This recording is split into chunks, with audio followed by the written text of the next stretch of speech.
Welcome to the Book Club Life. I'm Jenny Snow, and here we are in October, and it's a political year, and I know who I'm voting for, but yeah, all the October surprise drama that happens every year, I don't want that. So I brought an author that I love, and I've been waiting to introduce you guys to, Kimberley Woodhouse. Hi. Kimberley, thank you so much for being here with us. And you go by Kim, right? You can call me Kim, that's fine. Okay, Yes. either one. Yes. So Kim, I love her. Not only is she a great writer and hugely prolific and just all the accolades I could come up with, but I fell in love with Kim first as a teacher. I was in Write That Book with Trisha Goyer, and she was a teacher teaching us some writing stuff, and you were the sweetest, kindest, most just down-to-earth person. And so I was like, I want to try her books sometime. And so I most recently read A Deep Divide, The Secrets of the Canyon, from Secrets of the Canyon series. It's book 1. And so Kim, for people who don't know you, tell us a little bit about yourself and then a little bit about A Deep Divide. All right, well, I'm a Nana now, and that's, I think, like my most fun thing that I get to say. I am Nana the Great. So I now have 2 beautiful grandkids, 3-year-old and a 3-month-old. And that has been super fun. We have 2 kids. My husband and I have been married. It'll be 33 years this year, which is kind of hard to say because it's hard to think that I'm over 30. Yeah. Where did all that time go? How did this happen? But yes, I am a Nana, so that's a lot of fun. My 40th book comes out in October this month, which is super exciting. And so we're doing a fun celebration of 40 books with Kimberley Woodhouse. Okay. And then now, this celebration, where can people go if they want to celebrate with you? They can go Facebook, Instagram. It's also on X, but it's mainly on Facebook and Instagram. So we'll link your information on our show notes. Okay, awesome. Well, tell us a little bit about A Deep Divide with Emma Grace McMurray. This series has been super dear to my heart because I love the Grand Canyon. And I loved going back and doing research. I took my kids there, and then one of my best friends went back with me, and we just had a wonderful time in the Grand Canyon. But I've always had this fascination with the Harvey girls, and I wanted to write about them. And Tracy Peterson had a series, I think it was the Westward Chronicles, eons ago. That was the Harvey girls, and that's another thing I forgot to say. Kimberley writes with Tracy Peterson. So a lot of times when you see a Tracy Peterson book, you also see Kimberley Woodhouse because they co-author, which is so cool. We write one a year together for Bethany House as well, and so I don't know how many we're up to. A lot. Maybe 12? I don't know, together, but it's a lot of fun. And I remember adoring her series of the Harvey girls. And I'd always wanted to write one. So when I visited the Grand Canyon and went to the El Tovar Hotel, which is still there, it's the coolest thing, and they have all this history, I totally got sucked in, and I wanted to write this series. So A Deep Divide is first, and then A Gem of Truth, and then A Mark of Grace. And they've all won major awards, which has been super fun to hear from the readers how much that they have enjoyed the books, and there's quite a bit of suspense in each one. Yes, which I loved. So it starts out with Emma Grace. She, as a child, she gets kidnapped, and so she is linked to possibly a murder, and so she's on the run, and she becomes a Harvey girl in the El Tovar Hotel, which I've always heard of Harvey girls, but I never really, it's kind of just something that I've heard of. So I really enjoyed getting to know who they were, what they did. And I also love the Grand Canyon. I have a neat story there. Maybe we'll get to it later. So let's get right to our book club questions. So you can use these questions in your own book club if you choose this for your book club read. And I wanted to start with something that you did in the little letter to the reader at the beginning.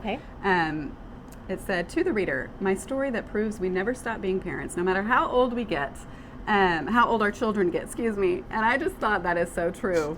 My children are only 15 and 13, so I haven't experienced it to the great level that you have.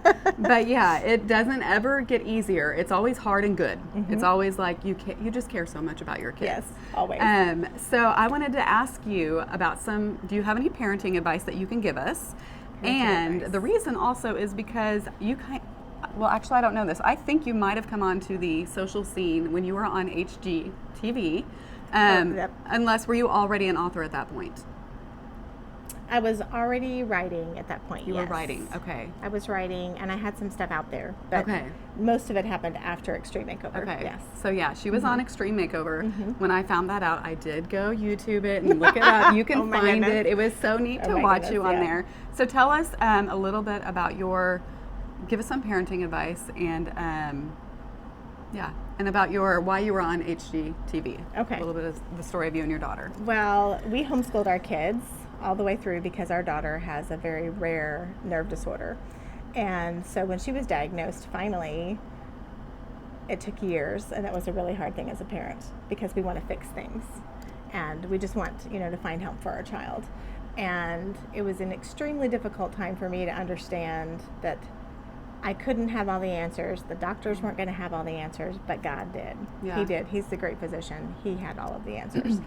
And so when she was diagnosed, they didn't know of anybody else in the world that was alive that had it. Wow. And that is why we were chosen for Extreme Makeover.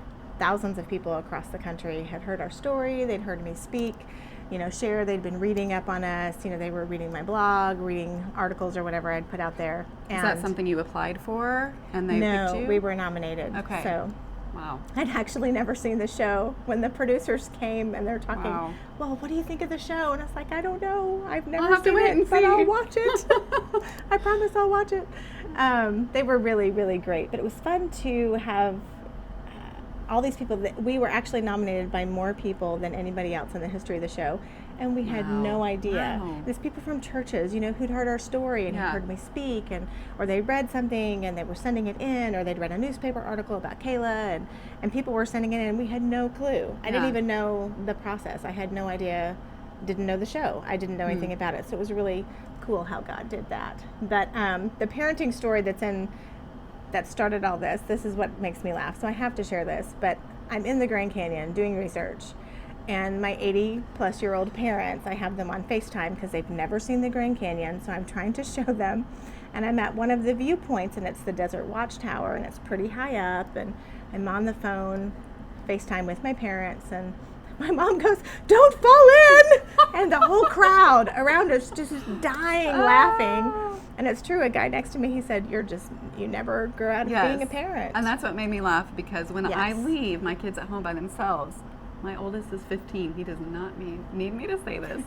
Or my 13-year-old or my 11. But it's like, if you eat anything, chew carefully. Like, don't choke while I'm not there to give you the hug. Oh, my goodness. It's like the best ever. So I've got to stop doing that. I really do have to stop. Well, as to parenting advice, I think my best thing that I would say is be consistent. That's, I think, one of the hardest things to do as well. But I think you have to be consistent. And be consistent in your rules, be consistent in how you carry out things, because our kids do need boundaries. Yeah. And as they learn best when we are consistent. And we had to be consistent with Kayla because when she was little, she didn't feel pain. And trying to teach a child who doesn't feel pain not to do things that are dangerous. Right. I mean, there was no fear. Yeah. So it was consistently on top of that. So I think that's my biggest thing I would always say is be consistent. Yeah. Especially if it's something important. It's not like it's important some days and not other days. There's some things that are always important every day of your life. Exactly. Yeah. Good point. That's good. Okay. I don't know why this cracked me up so much, but I kind of went into your novel just not totally blind. I knew it was like Harvey Girls, but sometimes I don't want to read the review, the back cover, just because I wanted. But then sometimes there's little funny things that happen when you do that. So you start out and she's at the candy store and she's really enjoying this candy and this peppermint stick. And I was like, okay, this lady is, I pictured her like a young lady but of marriageable age, just really enjoying her candy stick. And then a couple lines later, I see that she's 8 years old. And I'm like, oh, well, that changes everything. And it just cracked me up. So it starts out when she's a little girl. When she's a little girl, yes. Okay. Now, there's a trait that she has from childhood, and I really like this quote, so I'm going to read this quote, and then I want to ask you about it. Mother always told her God made her stubborn for a reason. Stubbornness can be negative, she'd said, but it can also be good, like tenacious and determined. Tell me about something that you have been stubborn about in your life, and was it hard to be stubborn, or was it like, did it just rise up within you, or did you choose, I'm going to be stubborn and determined about this? I love you so much. I love your questions. You are so good at this. Thank you. I actually am going to share something very unique to us, because my husband and I are both very stubborn. And we were at an evaluation kind of a thing, you know, as pastor and wife for a team. And we'd been married quite a while at this point. Our kids were, I don't know, probably young teens. And I remember the counselor, as he's going through all these different couples, you know, couples are leaving this room and they're all sobbing, you know, in tears. And I was like, what is happening to these people? You know, what are they talking about that everybody's leaving the room crying? And we were the last ones in. And my husband and I go in, and then the counselor is completely fascinated with us because of our story and what we'd had to deal with Kayla, and the financial things that we had to deal with Kayla. And she had to have brain surgery and this rare nerve disorder. And he's completely baffled, because it was like 95% of families and couples that have a special needs child, or when there's a major health, you know, issue in there, everything ends in divorce. Yeah. So he's asking us how we did this, and my husband and I literally looked at one another, started laughing, and looked back at him and said, we're both too stubborn to give up. That's awesome. And see, now I'm about to cry, but when you said stubborn, that was the first thing that came to my mind, because I think sometimes it really can be a good trait in us that we have that quality. And the fact that we're not going to give up. We love each other too much, and we've invested too much time at this point. You know, we are not going to give up. And even though it's a very difficult situation, and I understand why people go through awful times when they have a child in the hospital, or they have a child that dies, or you know, all of these things that happen to people. For us, our stubbornness was what actually has saved our marriage over the years. So some advice that was given to me when me and my husband were getting married, I'm wondering if somebody gave you this advice, or maybe not, because you were just stubborn, but they said, don't ever use the D word, the divorce word, never, never. It's just not an option when you're having fights, or, you know, when you have that moment, you're like, really? You know, this is what the rest of my life is going to be? No, it's that moment. Just that moment. That moment. So it's true. And we have never said that. And to it was one wise another, advice. I was like, okay, very wise advice. That's smart. I'm going to do that. Okay. Love your answer. Thank so you. Next quote. She could have her own adventure, like in the book she had been reading. So what did you want to be when you were little? Did you always want to be an author? And then how did that come about? Tell us a little bit of your publishing journey. Okay. That's a fun story. I don't know if you know that. I do, but I wonder if some of our listeners don't know. How fun. But I love it. I thought my life was going to be music, and I started playing the piano at a very young age, started lessons at a very young age, voice lessons at a very young age. My life really was around music, and in my spare time I read books, because I love to read, I love story. And I didn't understand that creatives, you know, could have more than one creative thing. Yeah, you can have more than one gift. Yes, that we love. And so my focus had been, my whole life had been music, competitions and lessons. And I practiced hours and hours and hours a day. And by the time I graduated from high school, I was very young when I graduated from high school, you know, 2 or 3 years younger than most kids are when they graduate. And I had a scholarship to Juilliard, and it was only partial. Wow. But that's where I'd always wanted to go, because that was where you're supposed to go, right? Okay. If you're a music I don't major. remember this part of your story. That's cool. So then what it's happened? Amazing, because I'd always been number one and won all the competitions and everything, but my dad, wonderful parents, wonderful Christian family I was raised in, and my dad was very strict, and it was never a pride thing. It was just always, you work hard, you know, to get to this point, to win the competition. And so then I go and visit, and I realize that everyone there at Juilliard was number one, like I had been, you know. But they're all looking down their noses at one another, and they're much older than I am, and it was very intimidating, and it didn't have that spirit of the Lord there. Even though I grew up in public school, you know, going to this very prestigious secular college, it was very intimidating, and it was scared the snot out of me. I'll just say it that way. I was a young kid, and I thought, I can't do this. I can't do this. And they're all like, well, what have you done with your life? And I'm like, I'm 15. I don't know what I've done with my life. But my dad always joked and said I would be the next great concert pianist. My mom thought I was going to be the next Sandy Patty. That was kind of the joke in the family. And I got a phone call the next day, and it was from this little old man, and he was in his 80s then, and he called because the dean of students at a small Bible college had gone to Dallas Theological Seminary with my dad. So I'm assuming somehow there was communication in there, or maybe this was just a God thing that this happened.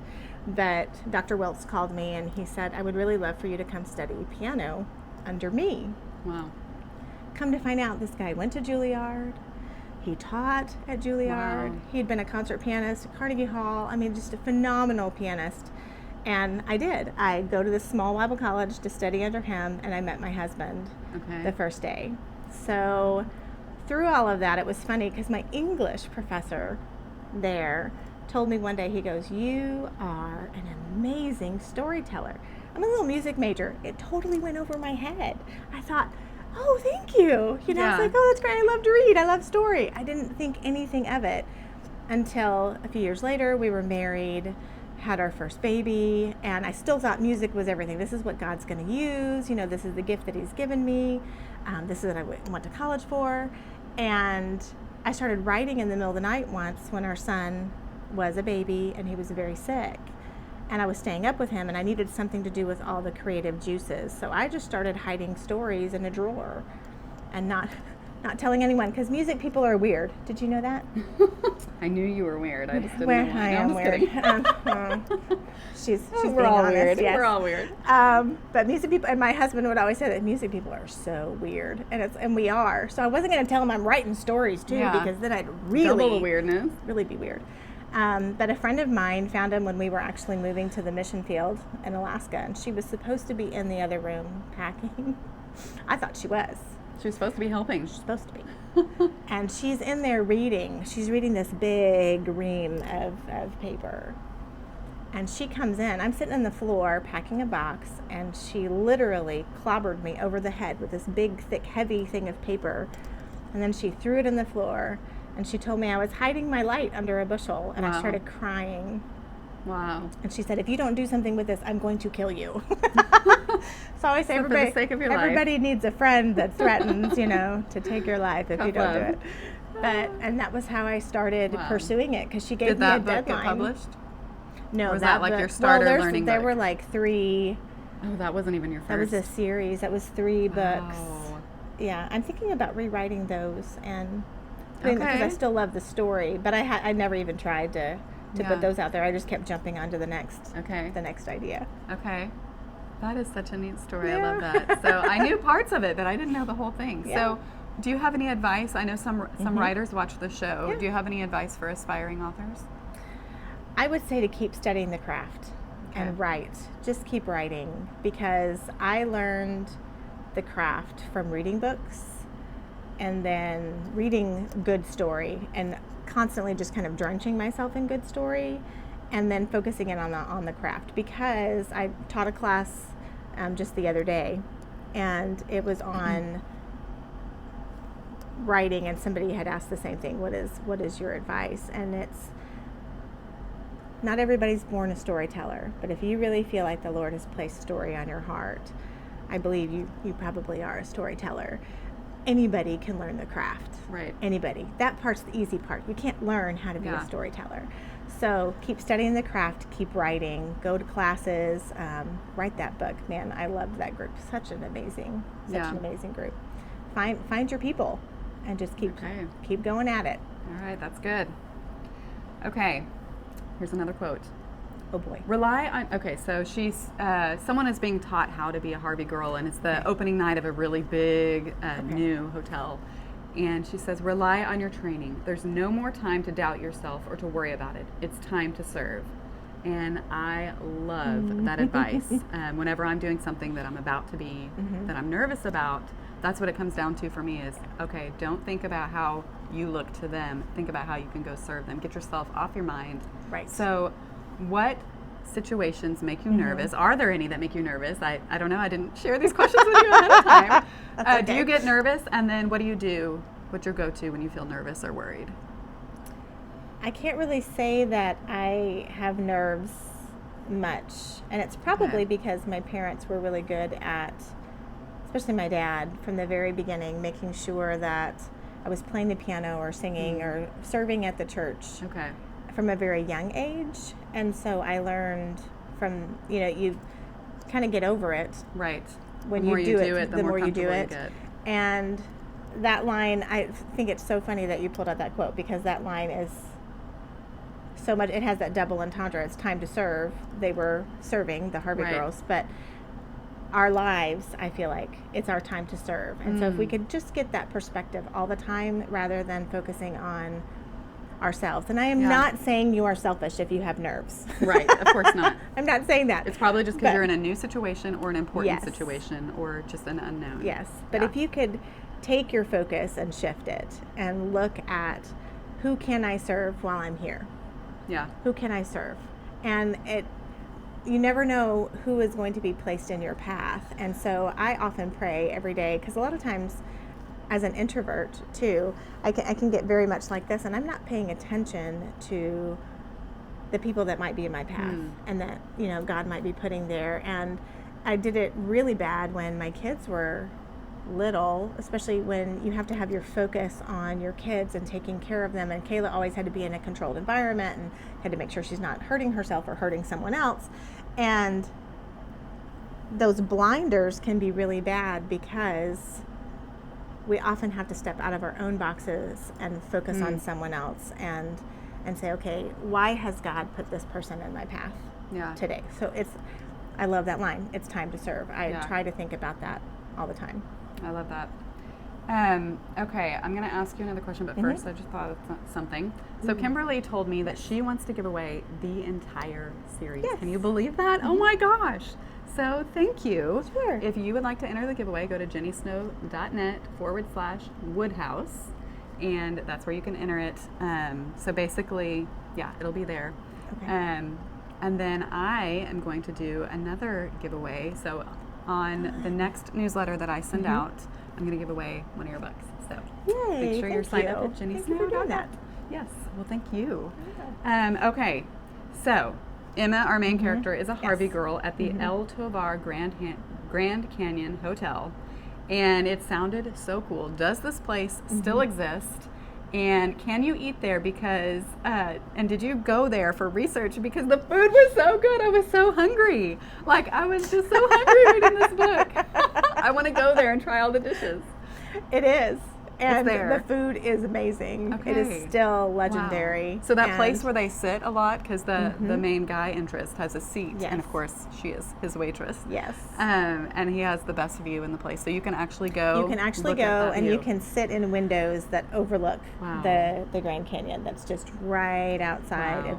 And there's the original dining room had 2 big windows and a fireplace in the middle, and the original dining room is still there, but they have actually added on. So there's there's more seats that are by windows now than there were originally. So it's not just the special few.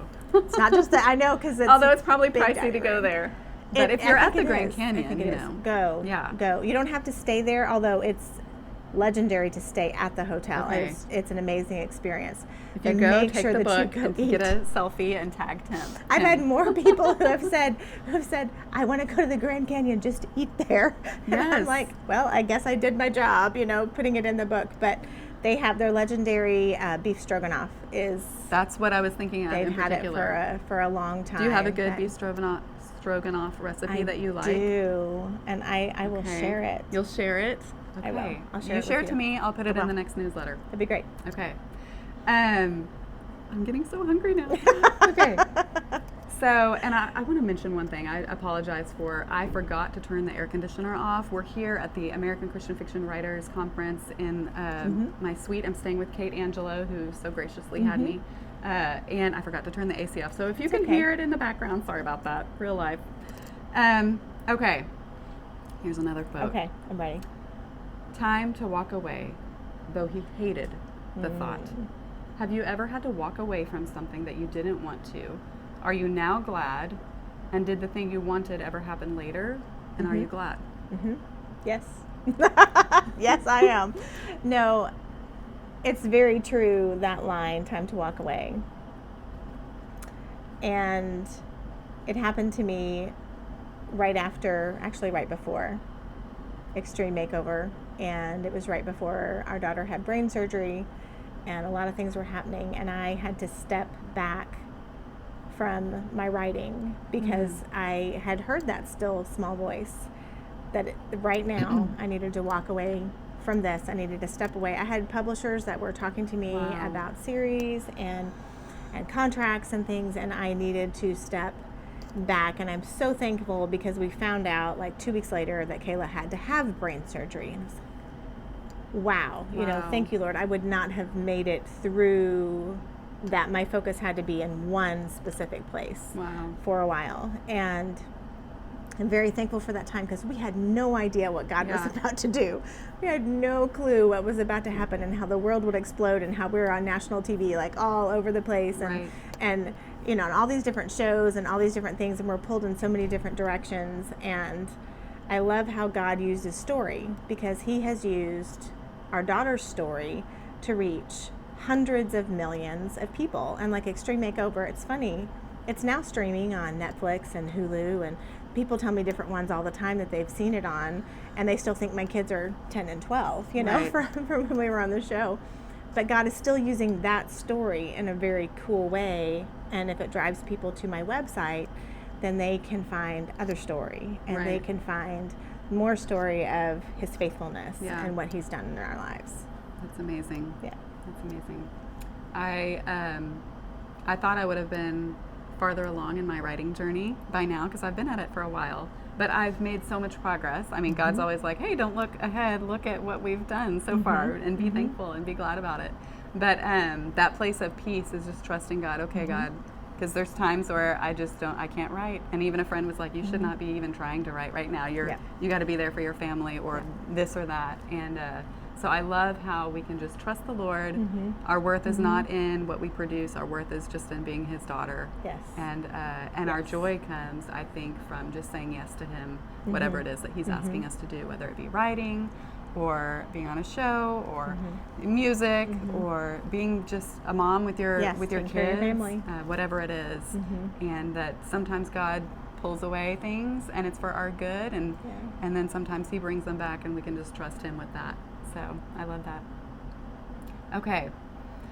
I'm going to do, oh gosh, there's kind of two I want to get to. We'll see if we get to them, because we're running down, and then we'll get to the just for fun questions. Okay. So because of Emma Grace has to hide because a murderer might be after her, and she may be implicated in a murder herself, which she did not do. She's innocent. So spoiler alert. Yeah, spoiler. Okay. Which the heroine didn't I did kill not anybody. know there was going to be so much suspense in this book, because it's a historical romance, but I loved it. I loved it. So you really wove that in really well. But because of that, she's in hiding. She has a different name, and to be close friends, you have to reveal yourself. You have to be real with someone. So the word friend made her want to cry because it had been so long. Someone was reaching out to her, and in this life that we live right now, being true friends with someone is a risk, because if you open yourself up, you don't know at first if they're going to go blab that to everybody. Right. So what is your advice? You know, when people say your secret is safe with me, that's great to say, but you don't know it until it's been tried and tested. Right. So what's your advice on friendship and making true, deep friends? Well, I think the biggest thing first is the fact that you have to be real.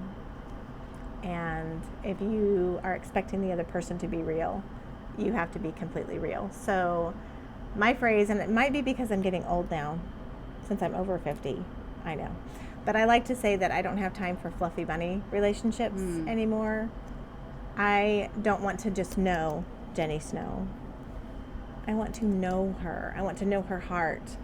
So there's a Christian mommy writers group that I'm the den mother of, and we'll do meetings once a month, the den mother and the mommy writers. And I'll ask them how their heart is. Yeah. How's your heart? And you never know how that's going to come out, you know, what's going to be expressed. You know, things are going great right now, Yeah. and or this is what I'm really struggling with. So we first have to be real if we want the real from the other person. And trust That's is good. such a hard thing Yeah. because we have to do it first. Right. And you're talking about, you know, it has to be proven over time. It does, for us to build that really long relationship. But that first step of trust is completely blind faith. Yeah. You're stepping out going, okay, I'm going to trust you. So I think on our part, we can't control what the other person does, and we can't control what the other That's person good. says. We can't judge them. Yeah. That is not our job, but it is So our you just job be to real be real. and loving, and then if you get Yes. that back, that's just a joy. Yes. That's awesome. I love that. Okay, one Okay. more. Okay. One more, and then we'll get to the just for fun. Frankly, she was too exhausted to live in fear anymore. Mm-hmm. I've had that once when we thought we might, when I thought we didn't, but I thought we might have bed bugs in our house. Oh my goodness. And it came to a point where I was like, you know what? If I go to sleep and they're crawling all over me, I'm too exhausted. I have to sleep. I closed my eyes and went to sleep. I was like, Lord, please protect me from the bugs. We didn't have any. But I thought somebody had been around. I thought somebody had brought them into the house. They didn't. We've never had Okay. bed bugs. So you can come to my Praise house. God. Yes. Thank And you. it's not the end of the world if you have, because I know some people, some friends who right. had that experience. And Right. ugh, I'm not a bug Right. person. I don't like bugs. But they lived through it. They were fine. So frankly, she was too exhausted to live in fear anymore. Yes. So one of the themes of this novel is faith versus fear. Yes. And you had a Bible verse in there that I loved. I sought the Lord, and he heard me and delivered me from all my fears. Yes. What do you want to say about fear? Fear is an ugly thing, and I think that was one of the reasons why I really wanted to bring that out with Emma Grace, because there's a lot in her life that she's afraid of. She's afraid for her life. She's afraid of people finding her. She's afraid of being real with people. She's afraid of everything, you know, in her life has been surrounded by fear. And that verse was very real to a friend of mine who was going through a terrible time with anxiety. And I'd call her each morning and I would pray with her and I'd say that verse and just speak it into her. And she told me, she goes, Kim, you need to have a mentor character saying that into someone, because this is what we need right now. Right. Our world is, the enemy's just really getting in there, and he's making us fearful and even more fearful. And so I said, that's what I'm going to do. I'm going to have a character that really speaks the truth into her. And a lot of times we just need something simple. That verse is simple. I sought the Lord, and he heard me, and he there's delivered me from all power my in the fears. Word of God, you know, Yes. and doing that, saying, Lord, I seek you, Yes. and I trust you to Yes. deliver me, and my faith is in Yes. you, and I'm too tired to be fearful. Yes. I'm just going to put my trust in you. Too tired Yeah. for any more Christianese or long theological explanations or whatever. Yes. It's just, I'm going to seek you. Yeah. Please take this away. Yes. Yeah. So I happened to write down my review for this book. This novel was everything a historical romance should be. I was drawn in from the beginning and finished in just 2 days. It was exquisite. And I read this at a stressful time, and it was just so wonderful. I just loved it. So if you like historical romance, don't miss this one. It's really good. Okay. That means so much from her. She is such a great reviewer. Thank you. Thank Wow. you. So, Yes. just for fun. Okay.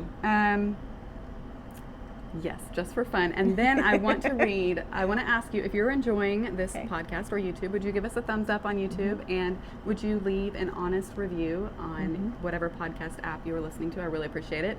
As soon as I finish these just for fun, I'm going to read one of the reviews that one of you sent in. So thank you so much. Cool.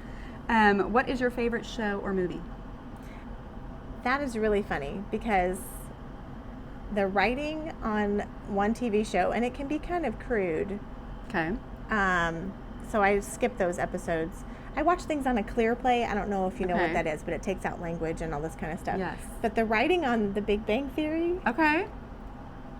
a friend of mine, another writer, said, That's you've funny. got to watch this show because the writing is just stellar. And it's true. And the story and the characters and watching the character arc is just great. But I am a huge movie buff of like the old classics, like Pride and Prejudice. Oh, I love that one. Which version? And Jane Eyre. Which version? I like both. Okay, so do I'm one I. of those, I like both. But if I had to pick Colin Firth, is my That's true. The long one, because it was Yes. longer. It could go in more depth. And it was more like the book. It Yeah. was a little bit more accurate. But for people who've never seen something, I said, watch the 2-hour one just so you can get the gist, right? Okay. You can understand. And the cinematography and the music Yeah. is beautiful in that one. But I like them both. And I love Jane Eyre, and I have them all. So anyway, Yeah. I love, those are my favorites. Okay. An author you love and why?